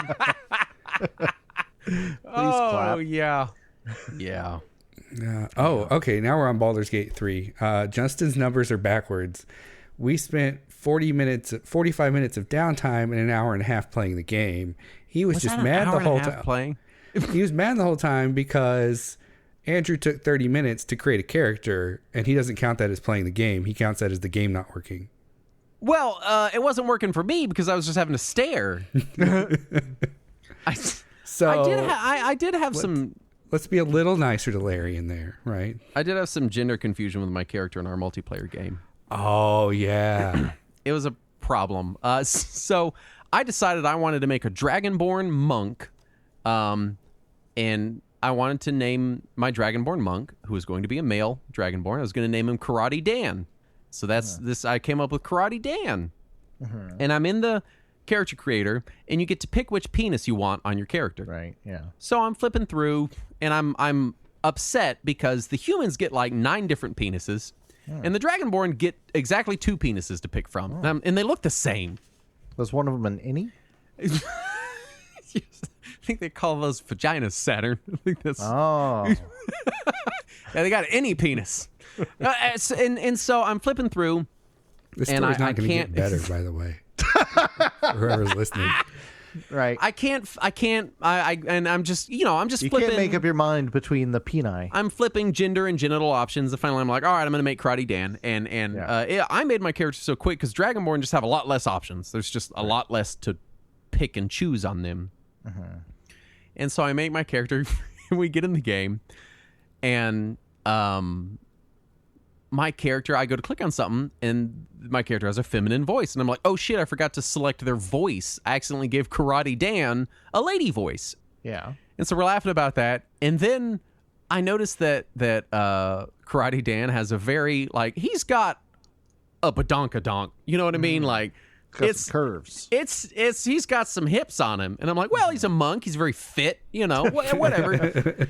But then he keeps standing where he's like jutting his butt out. And I was like, Well, you don't do that? I was like, that's kind of a weird posture. And then the game is like messed up. It's messed up for a while. One of our characters can't get in. One of our players is having trouble. And so we're just goofing off. We're like stripping naked and running around on the beach and punching each other in the face, just waiting for the game to Like work. You do. Right. And I take Karate Dan's armor off, and his underwear include like a bra and like a bikini bottom. And I was like, It's Karate Danny at this point. I was like, that's weird. Yeah, And at so no then point has he made this association yet. He's And just then I in the take- that's weird phase. And then I take Karate Dan's underwear off, and Karate Dan has a big old dragon dick. Right. Yeah. But Karate Dan is the lady that I accidentally put a penis on. Oh. And so, because Karate Dan has the female voice and the female posture, and this is also when I get agitated because all the female characters stick their butts way out, which is kind of stupid, you know? Yeah, that is kind of dumb. So then we just had to alter Karate Dan's backstory to be that Karate Dan wanted to transition, but was already operating under the name Karate Dan and was incorporated as an LLC and was running his karate empire. So when he transitioned to, over, he kept the name because that, that's her professional name. Her professional name is Karate Dan. Couldn't Karate Dan be intersex? Possibly. Also possibly that, but that's just not where we landed on the backstory. Oh, okay, Right? that's We fair. just decided it was Karate Dan transition, and she wanted to keep the name that she had been operating under, going around doing karate shows. I don't know. And he did it that smoothly, too, the transition to she for the rest of the night. I was really impressed. And so it was weird, but it guys, right, it took me way too long to realize what had happened. I was like, that's weird. Karate Dan stands kind of like the female characters, and Karate Dan has a bra in his underwear. That's like it's just all the way down, and then I get to the penis and I'm like, oh, Oh, okay. I see what happened here. It took me so long to figure it out. Had to get all the way down to the penis to figure things out. So Karate Dan just like usual. We just did a little bit of backstory altering, and now Karate Dan is off to the races. She's doing great. Yep. This Anyway, also feeds into my next note. He didn't find all the stuff. What stuff? All the stuff that makes the game not impossible when you first boot it up. I guess, yeah, well, that's what Saturn was saying, is someone will tell me if I just did it poorly. It was Guy. Guy was the person. Right. Well, Yeah. okay, so and you we kind of started on it in our game, right, where we found a lever that you didn't find, right? Mm-hmm. Which went into a whole other section where there was more experience to be gained. Yeah. Now, let me tell you this. And then that experience was hilarious. We started the game, we're level 1 characters, and you immediately start sprinting to the area that I got 10 game overs at in my single-player game. And I had to stop you and say, hey, we can't fight those dudes. We're way too low level. Turns out we fought them and we did fine. Yeah, but that specific fight, is where I game overed 10 times. Just so you know how bad I am at the game. Just to put that on the cards on the table. I'm not good at the game. And we were playing it on normal too as a group, and we sailed through that combat. Yeah, it was snappy. Granted, I did know to lead us in the secret entrance because I had been going in the front door with my other characters, and turns out that's the hard fight. And when I did finally beat it, I'd gone in the back door. Oh, well, there you go. Yeah, and so in that area, we ran into a locked door we couldn't get through because we didn't have anybody who could lockpick. And everybody refused to use the key we found for some reason. Yeah. I was annoyed by that. It's And then behind that door is another combat and a whole other character that gives you some shit. Yeah. Which we didn't find in our game. But point being, there's still more stuff that you haven't found that comprises a good hour or so of gameplay potentially. Mm-hmm. Before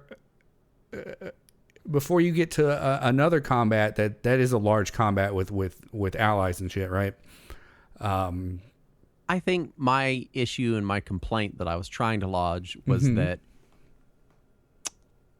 a beginning section should not have things that dumb players like myself are going to miss and make the experience bad for them. So, I think it's a balancing act. I think, yeah, sure, have some secrets and stuff, but it should be a pretty straight shot of you like, hey, I'm learning the ropes. And I feel like Divinity Original Sin kind of started off with you really kind of learning the UI and familiarizing yourself on the boat before all that stuff happens. And then when you wash up on the beach, which both games have you in a vessel, and then you wash up on a beach, which I just realized they both kind of start the same. Yeah. It's just a much smoother ramp up in Divinity Original Sin, I felt. Well, and that gets me to my other thing. Like you and I have very different ideas of what the starting area is. Because to me, it's just the opening ship that crashes that you're just talking about. Oh, no. That's the starting area to me, because at that point, you're level 2. No, that's fully linear, and it comprises like 10 minutes of gameplay. Like I'm level 5 now, and I'm in the Underdark, and I'm just now like really kind of coming to grips with how to play it not shittily. Yeah. So that's just kind of where I am on it. Well, which is fine. Know. Like I'm not trying to make you feel bad, right? Like different people play the game in different ways and absorb it in different ways, right? Yeah. And if it's hard for you, then that is, a problem. I think we had the same discussion with Metroid Dread, right? I think the point you're trying to make here is, well, it wasn't hard for you, and you thought it was a fine starting experience. Is that? And I played it on a difficulty level up from you, and yeah, I think it's a fine experience. So I don't you're want just people nicely trying to say that without being like, Justin, you're dumb and bad at games. Which I don't want people to necessarily walk away from the whole episode being like, oh, I don't want to play that game because it was hard for Justin, right? Like, yeah. For others, it's not as hard, and maybe for you, it will be. Be warned, because some people do have an issue with it, but it's super fun. It's really fun. I think a lot of it, yeah. Like when it's my experience so far with the game, and granted, my experience is also mired in Steam Deck complications. Oh yeah, my experience of the game has been when it is at its best, it's very high peak, but its worst has, for me, been a pretty low valley, you know? Oh, and I don't think you even mentioned your biggest problem with it was just the control scheme on the controller. Yeah, the control scheme is really tedious. It's missing some options that the mouse and keyboard has, and it's just not awesome. Yeah. It's real tedious. I cannot figure out how to flee combat on controller. I know there's a way, but I cannot find the flee combat button. I also cannot find the button to group hide.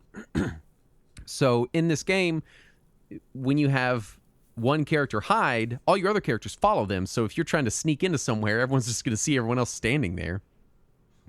And on controller, what I had to do, and what I still have to do, unless someone can tell me where the group hide is, I would love to know, please tell me, is I have to switch to each individual character, open their radial menu, bump 2 to the right to the common actions, and then go hide 4 times.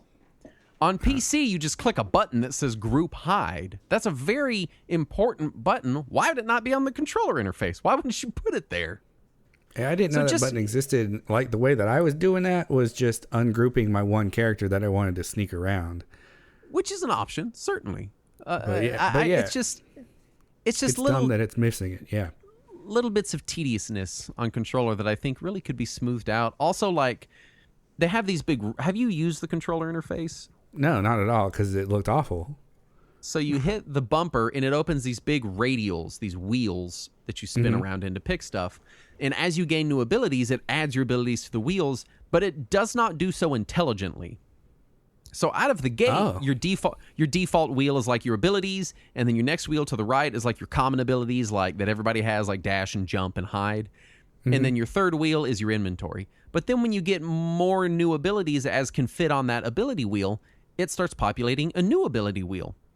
But it's just putting them on there in the order that you get them randomly. And sometimes when you change weapons, you'll gain and lose different abilities. So the ability wheel, after playing for a little while, is just kind of a random assortment in no real particular order. And you can put it in order by reordering the ability wheel, the radials. But it's tedious and annoying. And you've already built the muscle memory of where everything is now in its dumb position. It's just... I get that it's a very complex game to put on a controller, but I feel like they could stand to improve the controller experience a little bit. You know? Yeah, hopefully they get that figured out before the console release in like a couple weeks. Yeah, it's like the controller, it's not so bad that I'd be like, don't play it on controller. But if you're sitting at your PC, just play mouse and keyboard. It's so much faster. No, but you were the way that we figured it out really was that you were talking about you couldn't figure out how to get the inventory to look like a normal ass inventory. Yes, the inventory screen on controller stacks all of the boxes all together in a big grid for all your characters. And this is a game that sometimes it matters which character has which item. And it's just hard for my eyes to see where everything is. And then the inventory on mouse and keyboard, it slots each inventory under its respective character with their little picture of them. So it's much easier to tell. And so, yeah, it needs work, you know. It's almost like it's an early access game or something. What? No, that was for the past like 2 or 3 years or whatever it was. I've been waiting to play this game so goddamn long. Yeah. The highs are really high. I love the characters. There's some character drama in my party right now that I'm like 100% invested in, and I think I'm going to kill somebody over in the game. You have found 100% more boning than I have in this game. Oh yeah, everyone in the game for me is banging. They're all banging each other all the time. It's great. Yeah, he was telling me about this, and I was like, I found 0 of this, and we're like in the same place in the game. What are you talking about? And he's got like romantic subplots with like 3 or 4 different characters. I'm greatly enjoying the romantic subplots. I'm enjoying the tension it creates. I was upset because I have my main character and his romantic partner, and I was kind of thinking about adding another romantic partner, but I didn't know if my current romantic partner would get upset. And so I was like, shit. Like I could ask her. She lives in the same house as you. I was like, I want to be sleeping with more people, but I don't want to like the person I'm sleeping with now is my favorite character, and I'm enjoying that romantic subplot, and I don't want to lose my progress in it. And then I'm just sitting there like trying to figure out what I want to do in camp at this party scene, and I'm like, all right, we're at a party. This is the night. This is the time when it's going to happen. And then I realize, I'm like, wait a minute, I can just switch to another character and have that character bang someone. And so now I've got multiple romantic subplots going on. Right. He's playing it as like a banging sim. It's amazing. I don't even... It's like a Fire Emblem, but I'm really enjoying more it. dragon dicks. I'm really enjoying the inter-party politics. I'll say this. In the game, unlike something like Baldur's Gate 1 or 2, where when you go to camp, it's like, hey, you went to camp, now you're back. You actually have to go physically to camp, which I hated at first. I thought that was so stupid. I'm like, I want a long rest and keep playing the fucking game. I don't want to go to camp and lay out my sleeping bag, and I don't want to do all this shit. But a lot of stuff happens in camp that's like the kind of stuff that you would normally see in a D&D game. Because in a regular D&D game, I mean, Guy, you and me play D&D, it's not 100% combat. Yeah. There's a lot of people hanging out, talking, doing stuff, doing activities, doing different things. Like, hey, I want to help them learn Elvish. I know Elvish, and I want them to learn it. So at camp, I want to do this. Or, hey, I want to cook everyone a good meal, and maybe we can get a bonus tomorrow. There's a lot of that in D&D. And I think having the camp segments kind of emulates that. You know, I get to see these characters in an environment that's not directly either murdering or murder adjacent. I want to play a game that's just those camp sections without any of the other stuff. You know, there's got to be one. There has to be. There's got to be one. I think it would just be a dating sim at that point, though. Yeah, so I don't want that. Though. I don't want the boning. I just want the like hanging out and cooking food for each other part. I will say this about the sexual encounters in the game is that they're really well done, and they're not like ultra graphic. Like, I mean, like you see nudity for sure, but it's not like showing humping. You know what I mean? it's like R-rated movie level sex scenes where like you see some sexy bits and then it pans away, right? But how much humping is there? No, I've seen no one actually humping. So that puts it below that opening to like God of War 2 where he is humping. Right. But the sexual encounters are different for the characters based on their character and kind of who they are and how they would approach those kind of romantic encounters. And I thought that was a really cool touch. Somebody, the romantic designer at Larian is so excited right now. I think it could have been real easy for it to be super cheesy or gross or just people humping. You know, I think it's really tastefully done. Right now, Lae'zel is my main romantic partner, but I really want to add Asterion into the mix, and he really wants to be added into the mix a lot. And I'm like, we can make this happen, dude. But I don't want to upset Lae'zel because she'll kill me. She's my strongest party member by a mile. She scares me. She'll murder me in my sleep. She will kill everyone. Not even in her sleep. She'll just go on a fit of rage. Right? Yeah, she'll stand in front of you to your face and say, I'm going to kill you now, and then do it. Like, that's... Yeah. I realized this was your segment, so you could talk about Baldur's Gate 3, and I've just been talking about it. Well, no, we've been having a conversation about it. I don't know why you're being self-conscious about that. But yeah, I don't know how you've not encountered any of the romantic subplots. I've got them. I have so many romantic subplots going on that like I've now gotten to where I can proposition NPCs that I can't actually romance with. Like, it gives me the options to flirt with them, and then they're like, "I'm not going to sleep with you," and I'm like, "But you could." Like, that's.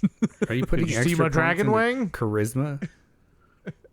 No, my charisma's. I mean, my main character in my single player game is a wizard, so it's a dump stat for me. Oh yeah, well, okay. So I got high intelligence. So, but you're also playing wizard, aren't you? Yeah, I am. Yes. So it's not the int thing. I don't know, man. I think maybe I'm just. This is what we're trying to figure out in the Discord. Is like, am I just kind of subconsciously following all of the horny dialogue options? Yes. Yeah. Oh. I think that's the conclusion we came to, yeah. Because I didn't go into it like, I'm going to bang everybody. Like, that wasn't my plan. When it happened, I was like, sure, I'll be open to it. You know, because romance in games it's tricky, you know. A lot of games do it, and it's just like it's cheesy or it's dumb or it's like I don't care or whatever. Or it's really generic where all the romance with every character is the same. And it's like, no, they're different characters. If you're going to have a romantic subplot, make it different for them. And so I don't know. I don't feel like I'm always picking the horniest options that are just kind of rooting me down to the horny bits. But I guess I am. I don't know. The game clearly thinks you need to be in horny jail. It's funny. My current romance subplot, when we go have our intimate moments, there's this like weird, like dilapidated castle in the camp that's like an offshoot of the camp, and that's where they happen at, which makes sense because like you're not going to be like 2 feet away from the rest of the party members around the campfire, just like, we're humping now. But it kind of does seem like they go off to horny jail to bang. Yeah. You know what I mean? I've been to some parties where I wish they would have gone off to horny jail first. That's what horny jail is there for, right? Guy, who's your favorite character so far in the plot? Like, who are you enjoying?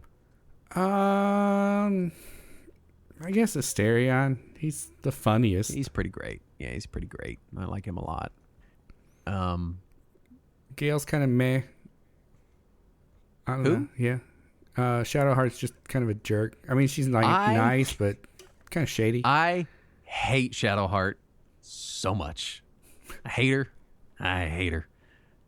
I cannot. I don't know what it is. She drives me crazy. I'm like, get out of my... I don't have a healer in my party right now because she annoys me that much. Right, and you wonder why you're bad at the game. Look, she was in it for a little while, and I was like, oh my God, lady, just go away. You're awful. But then Lizelle stayed in my party, and she's just like, to my face, like, you're a fucking idiot. I think maybe I'm learning things about myself.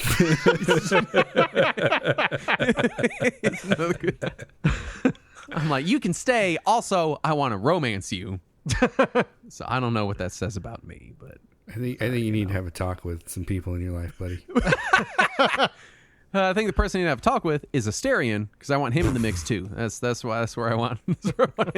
Fair enough. All right, my last 2 notes are not almost said Diablo related, Baldur's Gate related. Y'all. Although, side note before my note, we also have been playing a lot of Diablo 3. Shitloads of it. We'll be talking about that next episode. Oh, okay, great. Do that. Yeah. Mention me. Oh, I will. Anyway, mention me on your show. Yeah, I've been watching these. Well, I guess on Reddit they're popping up. And Reddit's like a hellscape at this point, right? Like I can't even tell what's real and what's like just like trolling. Yeah. On like some really like used to be quality subreddits. Yeah. Mm-hmm. But anyway, a trend lately in like music or maybe it's videos, I don't know, somewhere in there is like posting like AI music of like, I think one was like Cartman singing Linkin Park and one was, you know shit like that.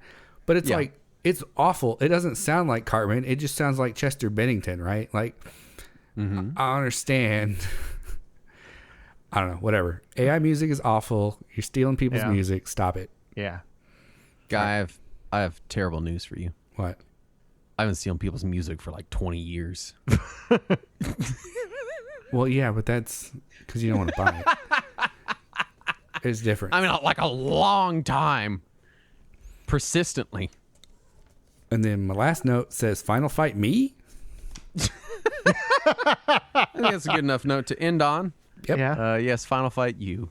I assume that's what you requested when you bought that Blockbuster exclusive. Yeah.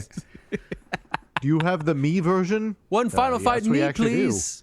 I don't know who you are, child. Please leave. I'm like at the top of the Retro Warriors Mortal Kombat totem. Well, Guy, thanks for producing the show. Yeah. Yeah. We'll see you next time. Bye. Bye. It's an awkward outro. No, it wasn't.